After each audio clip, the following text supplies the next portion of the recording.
ఏపీలో విశ్వవిద్యాలయాలను బలోపేతం చేసేందుకు కూటమి ప్రభుత్వం కట్టుబడి ఉందని విద్యా ఐటీ శాఖల మంత్రి నారా లోకేష్ స్పష్టం చేశారు.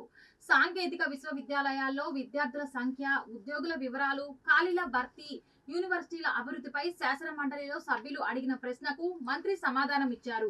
ఈ ఏడాదిలోనే విశ్వవిద్యాలయాల్లో ఖాళీల భర్తీ చేస్తామని లోకేష్ ప్రకటించారు. అలాగే ఇండస్ట్రీ లైక్ కరిక్యులం తీసుకొస్తామన్నారు. రీసెర్చ్ ఇన్నోవేషన్ పై దృష్టి పెడతామన్నారు. న్యాయ వివాదాలకు తావు లేకుండా పకడ్బందీగా డిఎస్సి నోటిఫికేషన్ ఇస్తామని లోకేష్ తెలిపారు. రెండు మూడు విషయాలు మరో సభ్యుల దృష్టికి తీసుకొస్తున్నాం అధ్యక్ష. ఒకసారి మనం చూస్తే అంటే ఆంధ్ర రాష్ట్ర పరిస్థితి గురించి కొంచెం మాట్లాడాలి అధ్యక్ష. రాజకీయాలు అతీతంగా మాట్లాడుతున్నాను. ఒకటి జిఆర్ రేషియో ఏదైతే మనకుందో, గ్రాస్ ఎన్రోల్మెంట్ రేషియో ఏదైతే ఉందో అధ్యక్ష, మనది 36.5%, ఢిల్లీ 49%లో ఉంది, తమిళనాడు 47%లో ఉంది అధ్యక్ష. ప్రత్యేకంగా మన రాష్ట్రంలో చూస్తే అధ్యక్ష, చిత్తూరు, గుంటూరు వచ్చేగల 45% కన్నా ఎక్కువ ఉంది అధ్యక్ష. అనంతపూర్, కర్నూలు, శ్రీకాకుళం 30 నుంచి 35% మధ్యన ఉంది అధ్యక్ష గ్రాస్ ఎన్రోల్మెంట్ రేషియో. అది ఫస్ట్. సెకండ్, మహిళలు ప్రత్యేకంగా చూస్తే తక్కువ ఉన్నారు అధ్యక్ష స్టెమ్ కోర్సెస్. అది రెండో. మూడోది వచ్చేగల అధ్యక్ష పేటెంట్ ఫైలింగ్స్ అధ్యక్ష. ఆంధ్ర రాష్ట్రంలో కేవలం 1400 పేటెంట్ ఫైలింగ్స్ జరిగినాయి, కానీ తమిళనాడులో 7600 పేటెంట్ ఫైలింగ్స్ జరిగినాయి అధ్యక్ష. ఓవరాల్ ర్యాంకింగ్ కూడా మన విశ్వవిద్యాలయాలు కానీ చూస్తే, లేదంటే మన కాలేజీలు కూడా చూస్తే అధ్యక్ష, ఎన్ఐఆర్ఎఫ్ ర్యాంకింగ్ లో 9వ స్థానంలో ఈ రోజు ఆంధ్ర రాష్ట్రం ఉంది అధ్యక్ష.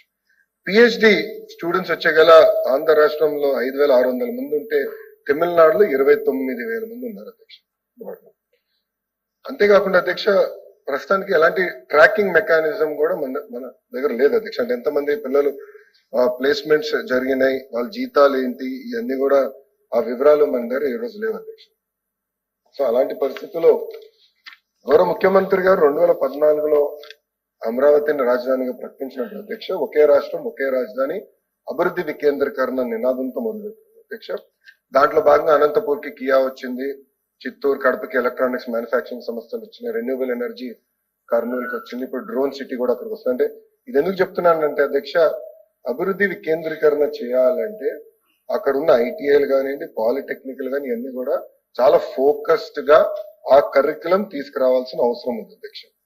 అధ్యక్ష, మన ప్రభుత్వ అధికారులకు వచ్చిన లీప్ పేరుతో, అంటే లెర్నింగ్ ఎక్సలెన్స్ ఇన్ ఆంధ్రప్రదేశ్ ప్రభుత్వం సెక్టర్ స్పెసిఫిక్ ఇన్స్టిట్యూషన్స్ ని ఫోకస్ చేసి ఈ క్లస్టరింగ్ ఏదైతే కాలేజీలు కానీ, పాలిటెక్నిక్స్ కానీ, ఐటీఐ, యూనివర్సిటీ చేయాలనేది ఒక నిర్ణయం అధ్యక్ష. రెండోది ఇండస్ట్రీ లెడ్ కరికులం అధ్యక్ష. ఇప్పుడు యాప్షీ చైర్మన్ గారు వచ్చారు, ఆయన కూడా ఎన్ఐటి వరంగల్ నుంచి వచ్చారు అధ్యక్ష. ఆయనకి ఏం చెప్పాలంటే ఇండస్ట్రీతో కనెక్ట్ అవ్వండి, అందరితో మాట్లాడండి అని చెప్తాను జరిగింది అధ్యక్ష. ఇది ఎందుకు చెప్తున్నా అంటే, మొన్న నేను మహిళా యూనివర్సిటీకి వెళ్ళి అక్కడ వీసీ గారితో మాట్లాడినప్పుడు 2-3 విషయాలు నేను డేటా కూడా చూశాను అధ్యక్ష.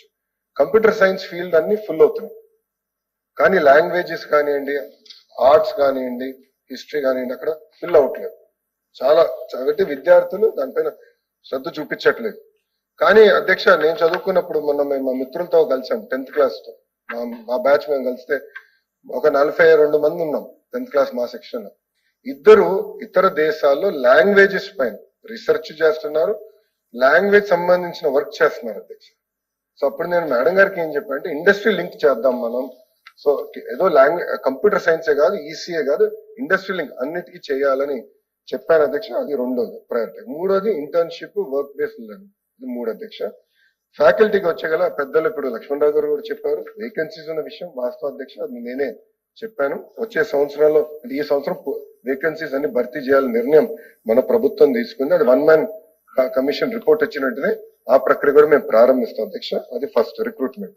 రెండేది ప్రొఫెసర్స్ ఆఫ్ ప్రాక్టీస్, అంటే ఇండస్ట్రీ ఎక్స్పర్ట్స్ ని ఎంట్రీ తీసుకొచ్చి వాళ్ళకు కూడా ప్రాక్టీషనర్స్ పాఠాలు చెప్తే బాగుంటుంది అనేది రెండోది. మూడోది accreditation, quality assurance.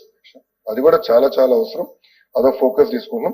Faculty development programme, అంటే కెపాసిటీ బిల్డింగ్, వాళ్ళకి కావాల్సిన ఇంటర్నేషనల్ ఎక్స్పోజర్ విజిట్స్ ఇవన్నీ కూడా ఏర్పాటు చేయాలని నిర్ణయం మన ప్రభుత్వం తీసుకుంది.